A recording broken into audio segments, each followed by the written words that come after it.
Benvenute e benvenuti, io sono Sabatina Napolitano. Ehm, questa conversazione nasce con la voglia e la volontà di parlarvi un po' del mio romanzo Origami e anche per concludere una discussione che avevo aperto su alcuni dipinti di cui avevo parlato. Non ho velleità accademiche, non ho titoli accademici, ho parlato di questi quadri semplicemente perché è un modo per condividere delle illuminazioni, delle riflessioni con uno scopo divulgativo. Non ci sono velleità accademiche. Noto che su Facebook escono i sottotitoli, questa cosa è nuova. In ogni caso, ehm, io non sono nemmeno convinta del fatto che si possa sentire. La prima volta che provo StreamYard con il computer nuovo e quindi non sono convinta. Ok, ho provato, mi sento. Sì, io come sapete ho pubblicato questo romanzo dal titolo Origami. Sono usciti dei comunicati stampa e ringrazio tutti quelli che mi stanno aiutando a parlare anche del romanzo. Sono usciti dei comunicati stampa dove appunto si parla un po' della trama, di alcuni temi. Il romanzo è questo, Origami, edito Campanotto Editore. Come sapete, non so se avete seguito la storia nell'arco di questi mesi, io sto parlando da molto tempo di questo romanzo. Ne ho cominciato a parlare nel settembre del 2020, ma già l'avevo ipotizzato, già avevo scritto diverse pagine. Sì, e quindi sono contenta che alla fine ci siamo riusciti a crearla questa opera. Abbiamo fatto questo piccolo miracolo e chi ha già posto l'attenzione, chi mi ha già guardato, si sta interessando nella trama. Io ringrazio tutti quelli che mi stanno dando un'attenzione. Allora, Origami è una storia, è una fiction, però è un romanzo contemporaneo, un romanzo borghese contemporaneo. È un romanzo che ha per protagonista una giovane bibliotecaria che è anche giornalista di un magazine che lei cura da quando è molto molto giovane, dalle medie. Olga è una ragazzina che cresce avvolta dalla letteratura, dall'amore per i libri e per la cultura, perché appunto resta orfana dei genitori molto presto, quindi lei si rifugia in questa soffitta, si rifugia in questi sogni dove lei rivive la storia attraverso i libri, e dove si sente al riparo in un certo qual modo dal mondo altro. E comincia la favola di Olga. Olga ha un carattere particolare, in dei tratti potrebbe sembrare un romanzo di formazione, oltre che un romanzo rosa o un romanzo d'avventura. In ogni caso, Olga è proprio un personaggio che mi ha incuriosito dal primo momento. Mi ha incuriosito dal primo momento perché la sofferenza di essere rimasta presso orfana, si è conclusa in una vita alla ricerca dell'innovazione, della scrittura, dell'informazione. E il romanzo, come avete visto, si svolge nella città di Itaqüe, è una città che è simbolo di tutte le città, di gran parte delle città che conosciamo, ha i connotati delle città che conosciamo, però è una città dove avvengono delle cose particolari. Anche la biblioteca di Itaqüe è piena di effetti, di romanticismi, di avventure straordinarie, nel senso di fuori dall'ordinario. Sono avventure fantastiche. Olga, quindi, è questa bambina che viene cresciuta dai nonni.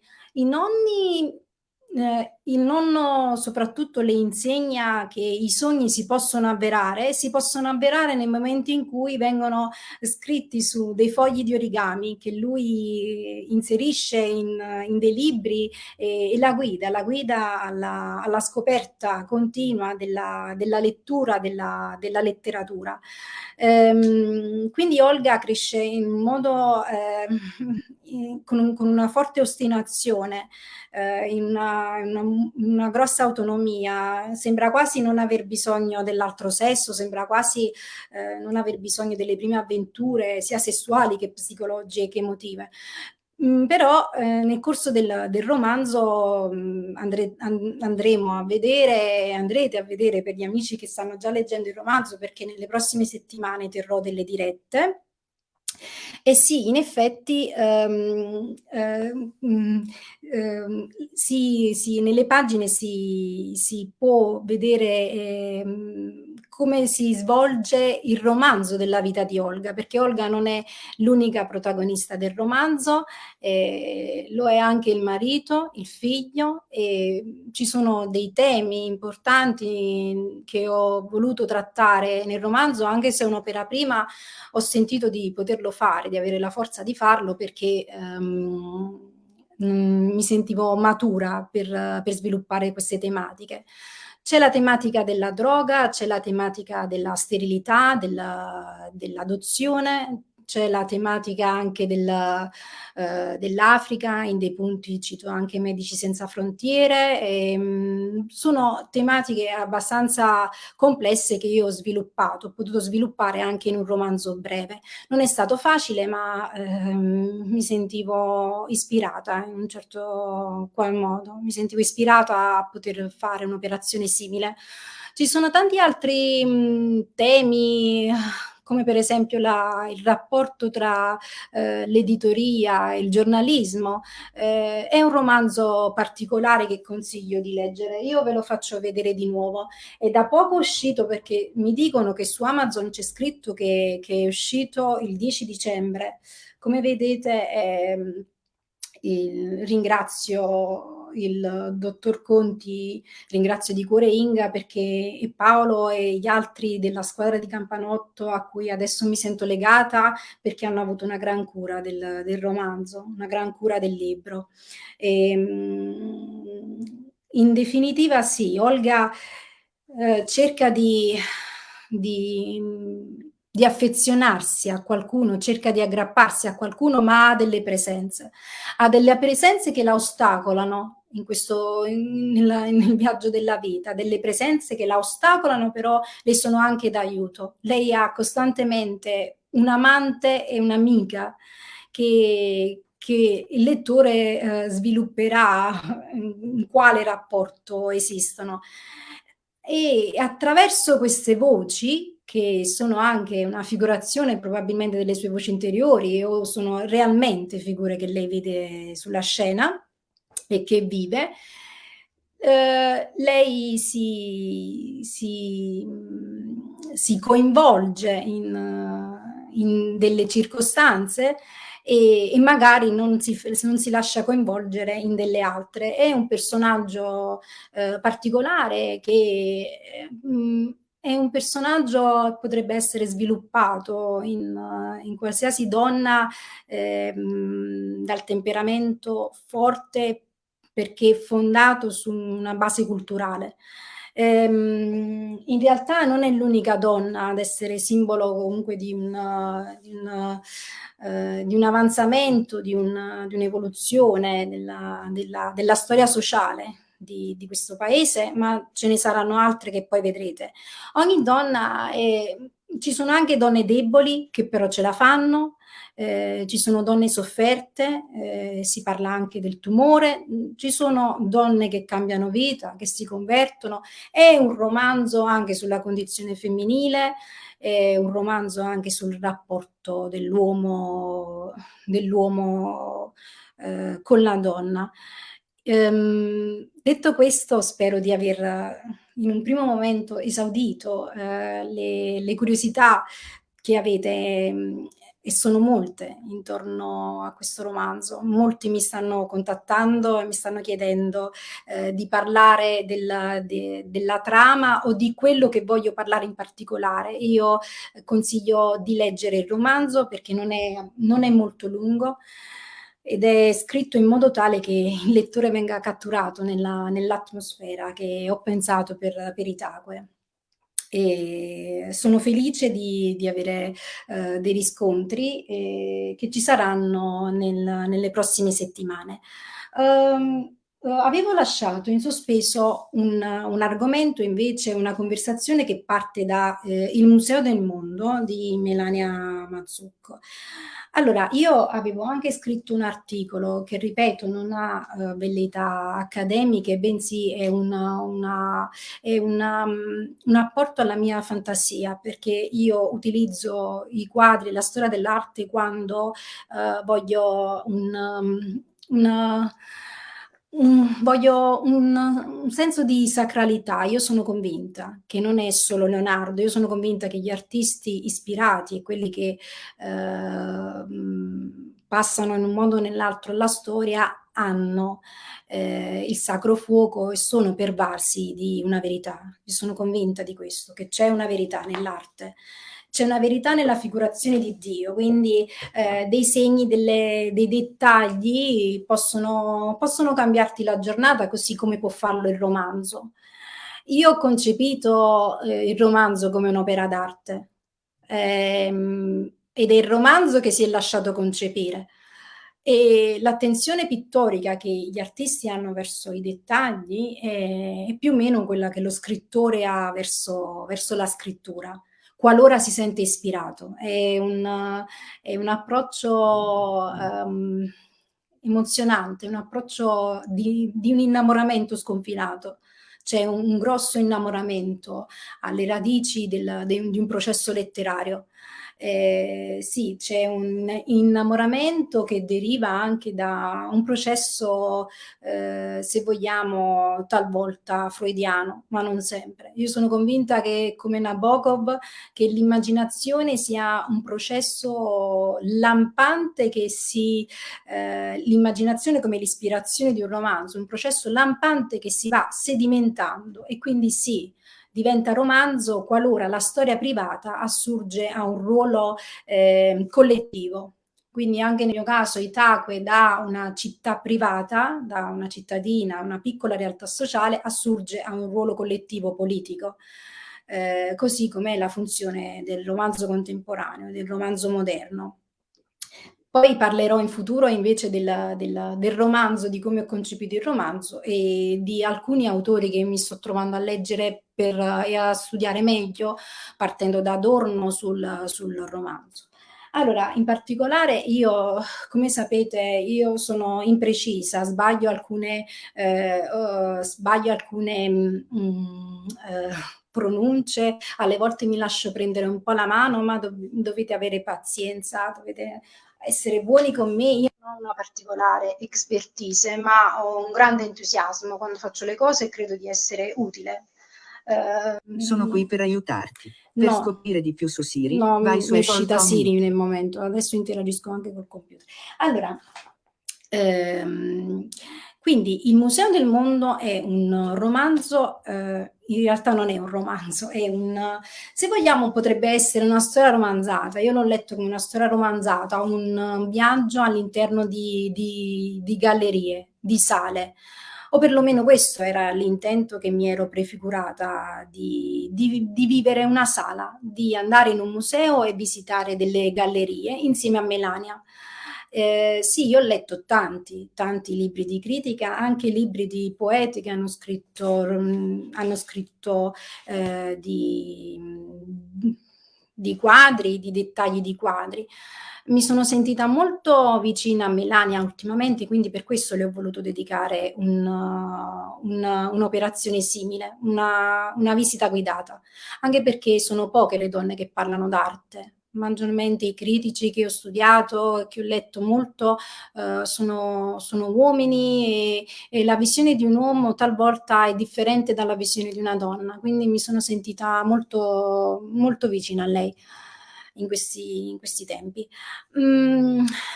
Melania cura 52 quadri nel libro.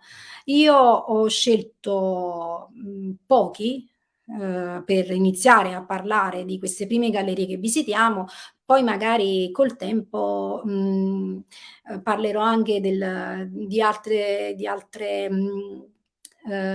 stanze del museo interiore e fantasioso che ho creato.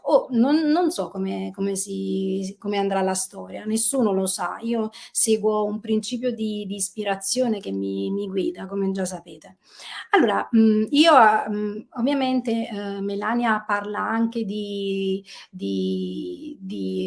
pittori di cui io non ho parlato nell'articolo che ho pubblicato il 6 novembre, per esempio di Bosch con le tentazioni di Sant'Antonio. Se volete potete andare a vedere sul libro che ho scritto invece di poesia, la poesia fuori dai tuoi uffici, che appunto parla anche della tematica artistica. Io cito nel libro Caravaggio, Matisse, Miro, Klee, Goya, Duchamp, Klimt, Diane Arbus, Didi Huberman. Ne cito tanti di critici d'arte anche in un libro di poesia.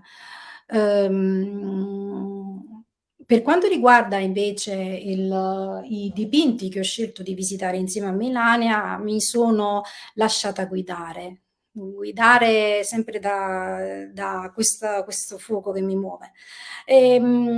Quindi siamo in questa sala, è una sala molto grande, le pareti di destra e di sinistra sono lunghe, c'è una profondità che supera i 20 metri, quindi c'è un gioco in fondo che non è una sorpresa per chi ha già letto l'articolo, e le sale le avevo ipotizzate già con dei colori, quindi rossa, gialla, e non avevo ancora visitato virtualmente il museo di Udine. Quindi poi è stata una grandissima sorpresa quando ho scoperto questo museo. Io l'avevo già più o meno studiato parlando di Tiepolo, però non l'avevo mai visitato. Invece ho trovato un clip sulla pagina che mi ha permesso proprio di visitarlo. Ho contattato delle persone che scrivono sul social del museo e ho promesso di andare a visitarlo. In ogni caso, entrando in questo museo, sulla sinistra troviamo un quadro di Matisse.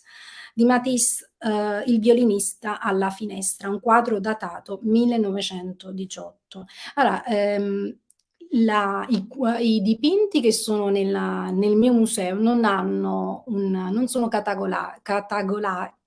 non vengono scelti in base a un'epoca storica, non c'è un principio critico alla base, è un principio, se vogliamo, poetico, ma anche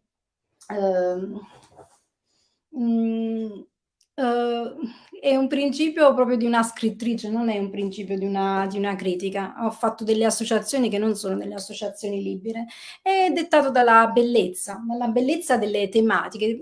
Forse potremmo dire che una tematica di fondo, come quella di un evento, mi ha guidato nella visita di questo museo. oppure ho sentito degli avvertimenti che venivano dall'ambiente letterario. Non mi è chiaro cosa accomuna, perché ho allestito così questa sala, ma è evidente che i dipinti non hanno un collegamento storico-politico o storico-geografico. No, non è così. Allora, partiamo però da un concetto, dal concetto che l'arte deve sì essere, come nel caso dei fauve, che come sappiamo vennero definiti fauve, belve, in ogni caso la natura che muove l'artista, perché appunto l'artista apre le danze, in questo caso il violinista apre le danze, quindi noi possiamo ascoltare questa musica che viene da questo violinista che si fa vedere di spalle, noi non sappiamo chi è, potrebbe anche darsi sia il figlio stesso del pittore, che era appena dodicenne, non sappiamo chi è il violinista, però il violinista ci fa affacciare nella sala che visitiamo, ci dà le spalle perché fuori dalla sala ci sono solo delle nuvole. Ci sono delle nuvole e dei rettangoli neri contornano la scena, così come dei colori mattone fanno contrasto. In effetti la natura, come dicevo, la natura non è qualcosa che deve essere dipinta così com'è, bensì da dentro al fuori deve uscire un'espressione. Quindi ecco, ecco Matisse, ecco i Fauve, ecco anche il rifacimento alla finestra, come dice Melania, alla finestra come metaquadro, quindi attraverso il quadro, dietro questo vale bianco del volto, noi riusciamo ad intravedere un 49enne, un pittore 49enne che ha vissuto una vita da borghese, lui aveva studiato giurisprudenza, vede la figlia essere incarcerata, vede le guerre mondiali, ma resta sempre, dipinge molte donne, Matisse dipinge tantissime donne, ma resta sempre un pittore che cerca di esprimere la sensazione interiore verso l'esterno. Quindi risponde alla domanda di una nostalgia. In questo paesaggio di Nizza, dove poi morirà il pittore, è la domanda di una nostalgia, così come dalla conoscenza di un mondo altro e anche della nostalgia del futuro, se vogliamo. Una nostalgia del futuro muove questa musica che ci accompagna in questa visita. I colori sono colori antinaturalistici, perché? Perché la natura deve essere dipinta così com'è, ma deve essere dipinta in uno strano niilismo, in un niilismo che è più che altro un'interpretazione, che molti hanno detto essere come i colori di un bambino su una tavola ozza. In realtà è la gioia di vivere, la gioia di queste prime fasi della conoscenza, ad essere la protagonista di questi dipinti, dove appunto i colori e le pennellate dimostrano quanto sia più affascinante che il pittore riesca, l'artista riesca a rapportarsi al mondo secondo una propria visione interiore. Questo è il dipinto, per chi non l'avesse già visto. Questo è il dipinto, come vedete c'è questo color mattone e questi rettangoli che contornano la scena. Qui effettivamente Matisse ha 49 anni, già maturo come pittore. Io ho condiviso dei quadri di Matisse. Lui, come scrive Melania, aveva un'ossessione per i pesci rossi. Non si sa se è una figurazione di se stesso o erano avvolti di un simbolismo. Probabilmente sì, tutta la poetica dei pittori Fauve è avvolta da un grosso simbolismo, però diciamo che è la prima esperienza di rottura di rottura che si è avuto con il canone impressionistico. Se vogliamo un'esperienza completamente moderna, nel senso in cui attribuiamo il valore moderno. Ho visto dei video di tanti critici come Sgarbi, Daverio.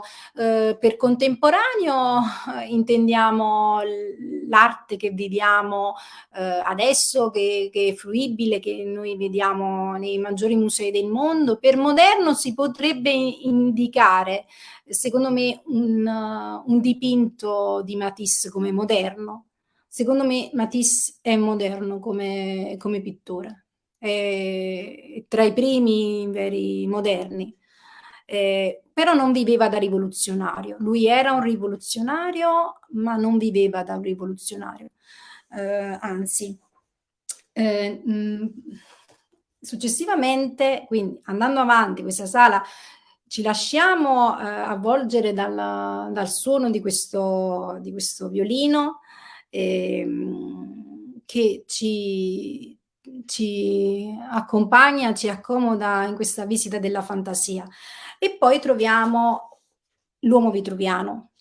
Così, un passaggio dai primi anni del Novecento a più o meno 1490. Siamo a Roma, quindi dimentichiamo la Francia del Sud, dimentichiamo le esperienze parigine del futuro, bensì andiamo di molti secoli nel passato. Andiamo di molti secoli nel passato perché la domanda è questa: chi è l'uomo che dà la musica, chi è l'uomo che apre le danze? Perché già in Matisse con Tristezza del Re già abbiamo visto che è l'artista, è l'uomo che crea l'evento. Crea l'evento ed è un uomo che ha delle misure rispetto alla natura. Quali sono le misure dell'uomo rispetto al cielo e alla terra? L'uomo vitruviano si chiama vitruviano perché Leonardo si è molto appassionato allo scritto de architettura di Vitruvio, e ci sono anche proprio le sue parole scritte sopra. Ovviamente, come scrive Melania, Leonardo non conosceva il latino, ha imparato il latino tardi, però venne accolto da Papa Leone X appunto in Vaticano. E lui prometteva dei lavori che non faceva perché era molto distratto. E tuttavia Leonardo, come sapete, soprattutto l'uomo vitruviano, è sulle monete da €1, e sulle divise degli astronauti, è conosciuto in tutto il mondo questo disegno molto piccolino, che adesso sta a Venezia, alle gallerie dell'Accademia. Il tentativo è quello di descrivere la natura dell'uomo attraverso il modo in cui abbiamo noi di percepire l'uomo.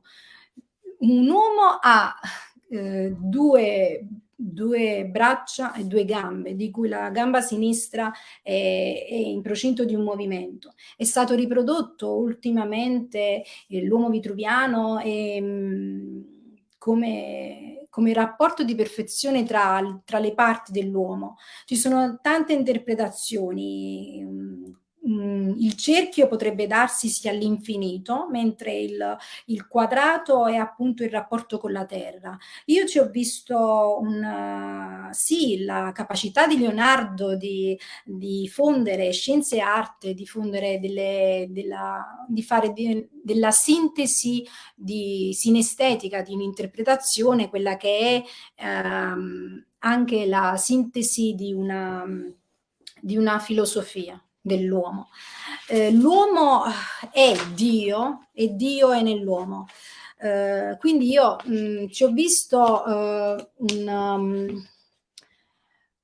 il fascino della simbologia, ma anche del potere che ha l'uomo. L'uomo è anche Dio e Dio è anche l'uomo. Quindi ci sono sia le mani dell'uomo che le mani proprio dell'uomo fisico. Quindi l'uomo, così come la persona che ami, l'uomo che ami è anche capace di una divinità, è capace di una creazione, perché si vengono a creare delle alchimie tali che vengono riprodotti, che in noi vengono riprodotte le divinità. Quindi sì, questa è alla base di ogni sacralità e, se vogliamo, alla base di ogni religione. Quindi in questo senso, ascoltando questo violino che ci culla, con l'uomo vitruviano ho voluto pensare all'uomo che amo, al rapporto, al fatto che è capace di regalarmi sempre delle percezioni, delle profondità tali da poter maturare il mio spirito. Questo in un rapporto non è scontato, e non è una caratteristica di tutti i rapporti, probabilmente perché alcuni rapporti fondati anche su una condivisione di letteratura, di informazioni del tipo contenutistico diverse da quelle del senso comune, hanno anche la prerogativa di far evolvere spiritualmente un'anima, un intelletto creativo. Quindi sì, quest'opera è molto affascinante perché mi ha fatto pensare al mio uomo, mi fa pensare al mio uomo, mi fa pensare anche al fatto che il mio uomo è capace di separare e distinguere ciò che è materia da ciò che è sopra, ciò che è alto, ciò che è celeste. Materia sono tutti gli impulsi che hanno a che fare con l'ego, il dover a tutti i costi esserci, il dover a tutti i costi essere divisori, separatisti, il dover a tutti i costi sbagliare, perché non è per un'etica, ma talvolta è totalmente sbagliato imporsi sulla materia. Talvolta è più facile riflettere sui propri istinti, impulsi di avanzamento, quindi su tutto quello che è materia, tutto quello che non tende a una meccanica superiore alla pura conservazione, alla sopravvivenza, ai meccanismi dell'inconscio animali, di guerra dell'uno contro l'altro. Quindi questa doppia mano è la mano di Dio e la mano dell'uomo. E sì, effettivamente per me materia e spirito, così come terra e, e cielo. Andando avanti, sì, il trasporto enfatico mi muove molto, e quindi in questa ricerca della spiritualità ho scelto anche non della sublimazione. Sublimazione è un conto, mentre spiritualità ne è un altro, poi ne parleremo in un'altra sede. Questo dipinto bellissimo si chiama L'Educazione di Maria. Come noi sappiamo, Maria si intende la madre di Cristo, quindi questi sono degli angeli, questo è, come vedete, l'uomo anziano è Gioacchino, Anna, Maria e magari degli angeli, e Maria è su questa pedana che con l'indice di una bimba piccola fa segno ad un libro. Particolare, molto particolare il volto di quest'angelo, per me parla molto il volto di quest'angelo e racchiude quello che è il senso di sacro e solenne di chi si occupa d'arte. Vale lo stesso per la critica poetica. C'è un disegno di ispirazione, di sacro. Leonardo questo l'aveva capito. L'arte è ciò che più ci avvicina a Dio. Così come delle esperienze di scrittura ci avvicinano a Dio. Allora, questa pala è grande, di dimensioni ragguardevoli, 3,5 metri per 2, e io l'ho posta in una parete gialla.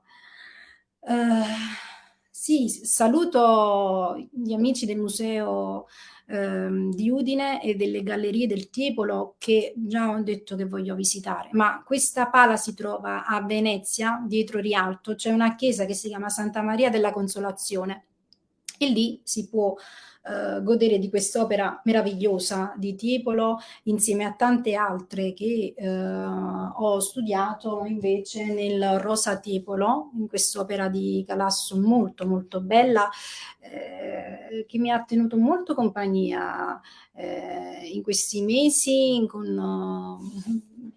con grande accanimento. Poi avevo scelto, per farla breve perché sto parlando da molto, avevo scelto e ho scelto un quadro che ho messo su una parete rossa. Un quadro che si separa da tutto quello che abbiamo detto fino ad ora, ma che riprende, quindi dopo questo passaggio per la natura sacrale del nostro senso, del nostro significato, volevo parlare appunto di Kandinsky. Questa opera si chiama Lirica. Lirica perché? Perché Kandinsky, lui scrive, ma perché il titolo Lirica? Melania scrive: Kandinsky sostiene che il lirismo è il pathos di una forza la cui espansione non conosce ostacoli. Kandinsky era solito dare queste definizioni. Lui, come sappiamo, era un grande filosofo del punto, del segno, della forma. L'astrattismo si rifà molto a Kandinsky, alle sue lezioni. Questo è il libro che ho amato molto di Kandinsky e che ho letto per tanti anni di seguito. È un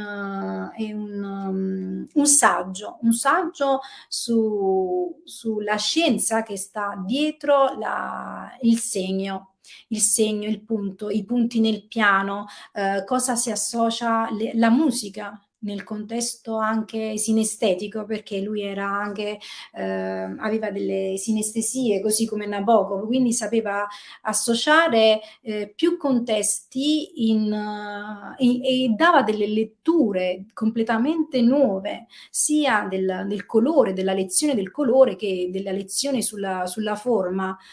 Chiaramente non parliamo di vera e propria pennellata nell'astrattismo, in Kandinsky, ma c'è lo slancio che dà a questo cavallo, che io ho scritto che sembra sorridere, è un po', riprende un po' la tematica che utilizza comunque dei cavalli, di cavalli come appunto slancio, forza, impeto, potere, il potere della mente. Era un innovatore Kandinsky, e si poneva il problema del linguaggio, quindi anche della filosofia, alla base del cerchio, della filosofia, alla base del tratto, gli stimoli che potevano derivare dagli angoli, anche dagli spazi. E mi ha colpito molto quindi quest'opera perché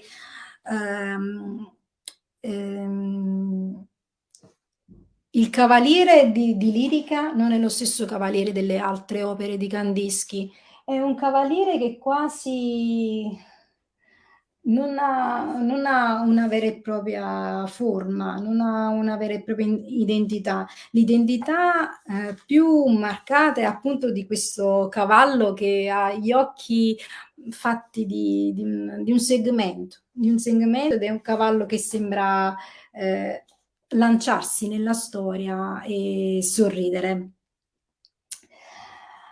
Poi avevo scelto,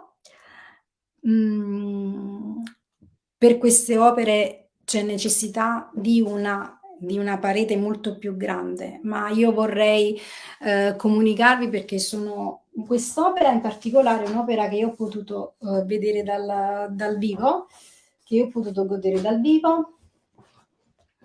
Se la trovo, magari ho dimenticato nell'altra stanza.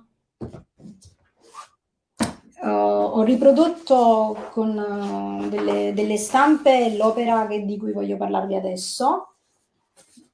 che è speciale rispetto alle altre, non è su tela, non è una pala d'altare, non è fatta di acquerelli, ma è totalmente diversa, però in questo momento non la trovo, l'ho dimenticata di là. Vi chiedo un attimo di aspettarmi.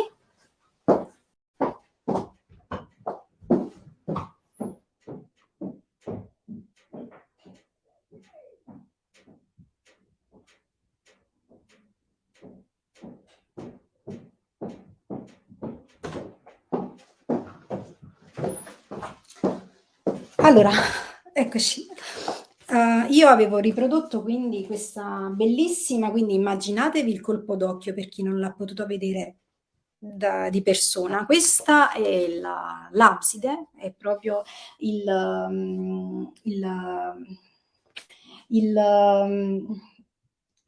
diciamo, l'occhio absidale realizzato da Duccio di Boninsegna nel 1288, pensate, quindi nel pieno fiorire della città di Siena, ed è anche una rappresentazione di quello che è la pittura senese, nella scuola senese. È stata attribuita a Duccio di Boninsegna perché molti sono i caratteri di Duccio di Boninsegna. Chiaramente noi qui vediamo la storia della Vergine, è un'abside di 6 metri di diametro, quindi pensate al colpo d'occhio, è un'opera di cui io ho potuto godere dal vivo, quindi tu entri e ti vedi quest'abside pieno di colori cromatici e ti senti davanti a una vetrata, perché è una vetrata piena di colori vivi. Daverio scriveva che l'azzurro zaffiro, il rosso rubino, il giallo dorato, il verde smeraldo, lui dà una connotazione chiara a tutti questi colori perché sono colori realmente vivi. I profili parigini sono colori moderni, ecco, non penseresti che è un'abside, una vetrata del 1200, anzi anche questa è veramente frutto di una grande mente avanti nei tempi. Duccio di Boninsegna quindi rappresenta la Vergine nella sua incoronazione in alto, nella sepoltura e nell'assunzione. Quindi sì, nell'assunzione vediamo la Vergine con un abito azzurro, di questi azzurri così vivi, così pronti al riflesso della luce. La sala che ho visto a Siena è buia, ma l'abside risplende di luce propria, è spettacolare, quindi mi immagino l'impressione che faceva nel 2200 doveva essere veramente meravigliosa. Sì, in effetti sullo sfondo ci sono angeli e santi. Daverio dice che gli angeli hanno il profilo parigino. In effetti, vedendole da vicino, hanno dei caratteri particolari. È dipinta con una pittura a grisaglia ed è propria dello stile senese. Possiamo anche riguardare alla maestà del Duomo di Siena, facendo un po' un'immagine complessiva di quello che poteva essere il fervore di quel tempo. Sì, in effetti appena che si guarda quest'opera viene in mente la maestà del Duomo. E anche la Madonna Rucellai, io ho anche citato la Madonna Rucellai. Quindi in ultimo mi sono conservata un quadro a cui tengo molto, un quadro che mi ha molto emozionata e ancora oggi mi emoziona. In effetti è difficile parlare di qualcosa che ha una forte vita privata, una forte connotazione lirico-intimistico, però gli artisti, i pittori hanno fatto questo, hanno messo la loro vita, hanno trasformato la loro vita in una gioia collettiva. E questo è proprio dei grandi pensatori, anche dei grandi intellettuali, poter dare un apporto all'umanità è segno di grande generosità, non di grande solitudine, di grande generosità. Chiaramente, per esempio, io quando sono andata a Siena, io stessa ad aprile ho fatto dei video abbastanza stupidi, volevo rompere il ghiaccio, ma era anche una condizione psicologica per cui ero in contrasto con l'uomo. Non ho mai lasciato veramente la relazione, la relazione non si è mai dismessa. Sotterraneamente, intimamente c'era sempre la relazione, ma quando c'è una un contrasto e non c'è la decisione di considerare l'uomo, in questo caso il mio uomo, di considerare il mio uomo il non plus ultra, ci si abbandona a degli aspetti diversi magari di una personalità. Io ho tanti aspetti che sviluppo secondo il mio modo di intendere la vita. In quella fase ero abbastanza arrabbiata, c'era qualcosa di divisorio in me. Ero abbastanza arrabbiata, quindi io sono andata a Siena, ma sono andata con cuore, con amore, ma ho sbagliato per esempio a dire a biblioteca degli intronauti. Ehm, ho sbagliato delle cose, ma io sbaglio, abbiate pietà. Sina, spero che tu mi voglia bene. Ringrazio anche i giornalisti di Sina Free. Ho sbagliato perché? Perché sono anche una donna e quando mi arrabbio, sono passionale. Mi arrabbio e quindi cambio completamente temperamento quando sono divisa.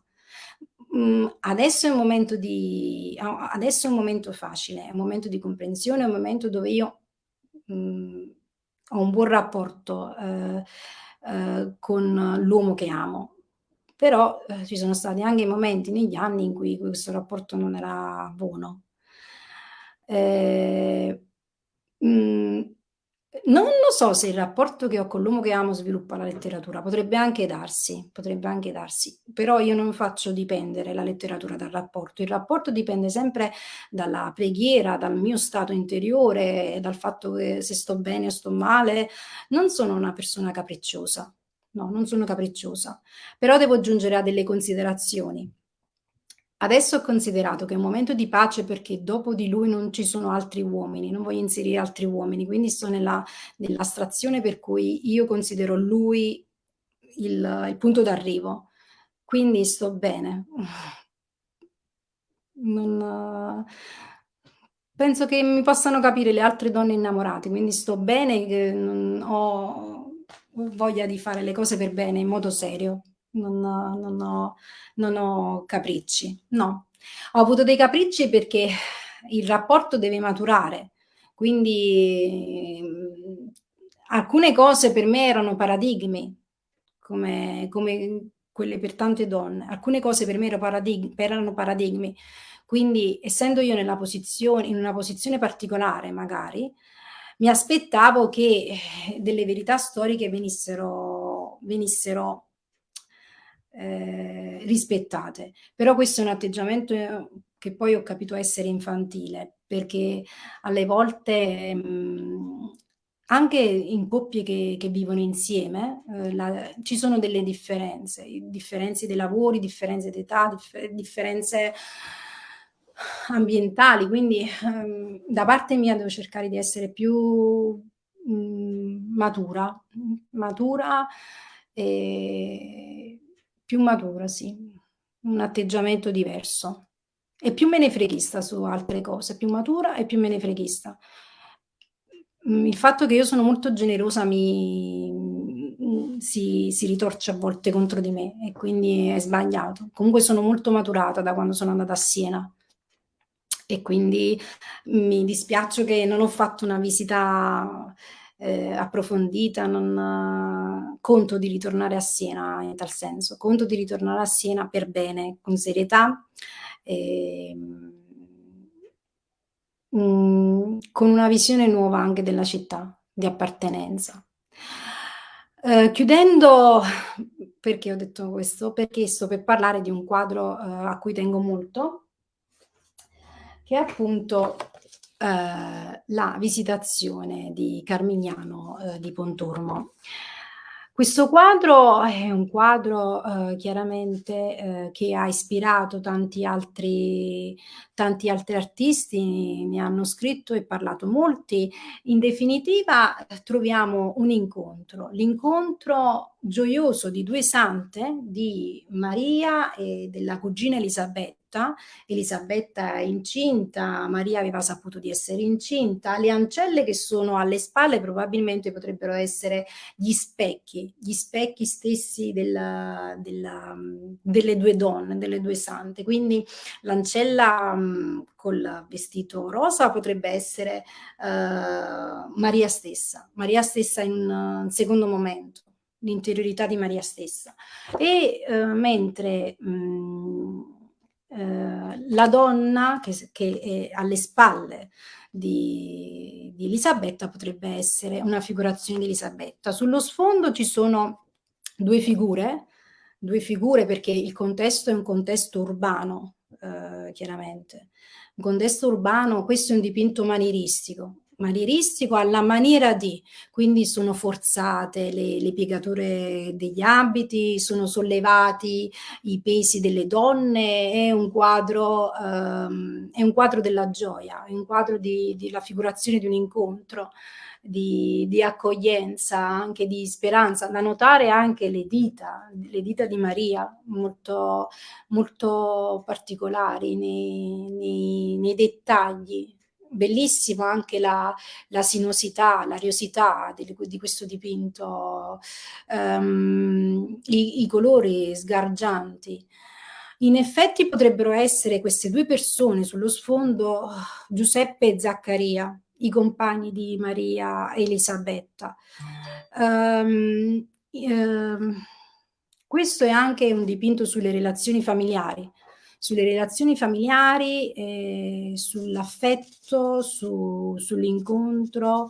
È un dipinto veramente molto bello. Io ho seguito anche su YouTube delle dirette che hanno fatto proprio dalla chiesa e anche di dimensioni ragguardevoli. Io non ho mai visitato questa chiesa, ma vorrei vedere il dipinto da vicino, perché vedere il dipinto da vicino e non poter immaginare solo la visita a un museo è un'operazione completamente diversa. Di solito io quando vedo dei quadri che ho molto amato piango, mi emoziono molto. Mi piacerebbe vedere questo dipinto di persona. Quindi è un dipinto anche intriso di un grosso mistero, come un accordo sulle nascite, un accordo anche di un tramandare, del tramandare il senso della vita, dell'accompagnarsi alla all'incontro. Sembra che le 2 ancelle o le figurazioni delle 2 sante abbiano un'espressione, distaccata, quasi di introspezione psicologica. In questo anche il mistero del quadro. A vederlo è un colpo d'occhio ogni volta che si pensa ai propri desideri, ai desideri, anche agli inviti che si provano nel vedere questo dipinto. È un colpo d'occhio, ma è anche un colpo di santità e sacralità, che rimanda a tutta una tradizione di sacralità che deve essere rispettata sopra ogni cosa. Io credo che ci debba essere il sacro e il ludico. E ciò che è sacro non deve essere ludico, non deve esserlo. Per questo io a volte mi arrabbio. Mi arrabbiavo anche con l'uomo, perché quello che è sacro non dovrebbe essere motivo di derisione, ma talvolta certe personalità, certi atteggiamenti anche compenetrati di distacco non permettono il calore di cui invece è intessuta la storia della letteratura e la storia dell'arte. La storia dell'arte e della letteratura sono intessute di un calore, così come la storia come i libri.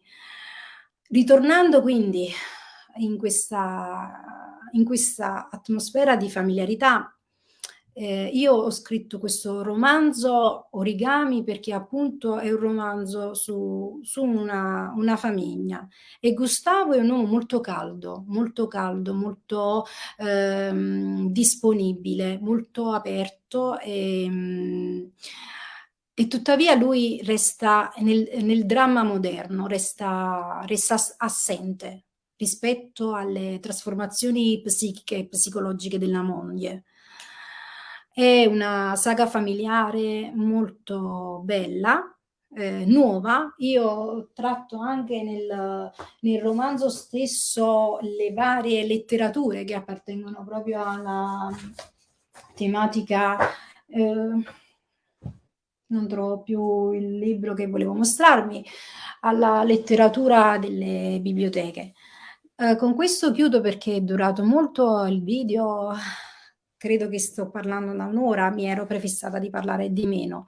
Non è andato su YouTube, me ne dispiaccio, lo lascerò su Facebook. Grazie a chi mi ha seguito. Buonasera.